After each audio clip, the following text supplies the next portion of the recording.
Well, hello everyone. It's great to be back on Your TV for another update from the city of Belleville. As I always do, I really want to take a moment and say thank you to Your TV. We're really lucky in our city to have an organization like Your TV that gives community programming, and it allows us to have a better handle on what's going on in our community. And I want to say thank you to all of the volunteers and the staff at Your TV, and certainly wish them all the best for the holiday season. Um, we'll start off talking about our health unit and the fact that we have 17 active cases as of this week in our region. We will see how those numbers evolve over the next coming days. Obviously that's a concern, and we're seeing case counts rise not just in our region, but all across Ontario and indeed across Canada. In fact, there are a couple of cities in our province now that are in a full lockdown. So they're back to where we were in March and April. And so while that's discouraging, we're still in what's called a green zone here in Prince Edward Hastings. And so that's very, very good. I and other area mayors continue to meet regularly with Dr. Oglaza and the crew from Prince Edward Hastings Health Unit, and we will continue to communicate where we're at. So, obviously, while it's concerning, let's keep our eye on the big picture. Let's remember to do the things that really work. That is, wash your hands regularly. Ensure that you're social distancing, and where you're not possible or you're indoors, to wear a mask. Those really are the three most important things that we can do. We're also going to add one more thing that we can do, and that is for us not to travel for non-essential trips out of our city to communities that are in higher risk areas than Belleville. So for example, we're in green, and we encourage people not to go to yellow, orange, red, or lockdown areas. And conversely, so don't have people come from those areas to your home. What we found in the last few weeks, where the spread is really occurring, is when people are visiting families and they're staying overnight because they're going indoors or taking their mask off, and they're having that prolonged contact. So, don't travel outside of our region, and don't have people come in to see you from outside that region. It's very important.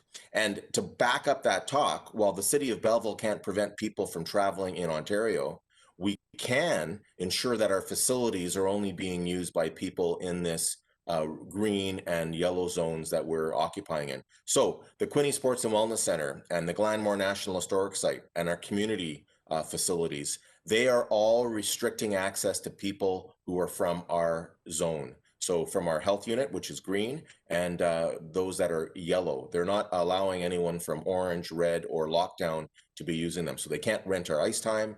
They won't be able to use our pickleball courts. They won't be able to use they won't be able to visit Glenmore National Historic Site or use our facilities. And we're doing that just to protect our own staff and our community from that spread. And we're hoping that folks who are coming here from other zones, because they think that they can take advantage of those activities, are going to think twice and not come here. So that's something that we will continue to work through with Dr. Oglaza and his team at Prince Edward Health. But we hope that you appreciate that we're doing this to protect our community. There are some activities going on in our community, and they are safe, COVID-19 friendly, or COVID-19 safe activities. I want to talk about the wonderful Festival of Lights that launched last week. Where throughout the city, we have about a 5-kilometer stretch where we can have people go and take in the lights of the season. They are accepting food donations for Gleaners Food Bank, and we certainly encourage people to go out. If you can walk the 5 kilometers, it's a great way to be fit in the outdoors, but if you can't walk, you can certainly drive, and we encourage you to do that. What I'd like to do is just maybe put out a call. Today is obviously, we're about 6 weeks away from Christmas, and there are a lot of organizations that do a lot of things to help people in our community that don't have the benefit or the opportunity to have as good a Christmas as we do. And so I ask everyone to please remember them, and now's the time to do it, because they need the resources now so they can execute for December 24th when Santa will arrive. But groups like Christmas Sharing, and groups like the Belleville Professional Firefighters Toy Drive, and other organizations that try to make Christmas a little bit better, I encourage you, if you're able to think about them this year and maybe give a little bit to them. They would really appreciate it. The city has done that as well. We've stepped up and tried to help these organizations that make such a difference at this time of the year, and we encourage you to do that as well. I want to put a big thank you to the Belleville Chamber of Commerce and all the volunteers from the different organizations that had floats in this year's reverse Santa Claus Parade. Normally, we would have had a beautiful parade running from the west to the east along Bridge Street with thousands of people and many, many floats. But this year has been a different year, and it hasn't gone the way that we wanted to. But the Belleville Chamber of Commerce, they scrambled to pivot to a different experience, and what a wonderful day it was. The only problem we had was it was so many people that wanted to attend. And so I want to say thank you to the organizers. I know there has been some criticism in the community, and I think it's very unfair for people to criticize the organizers of that parade when the easiest thing would have been to do nothing, like many other communities, and cancel it. And I know there was traffic, but just because we don't have traffic normally, doesn't mean that an event is suddenly poorly planned when other parts of Ontario deal with those types of traffic concerns every single day of the year.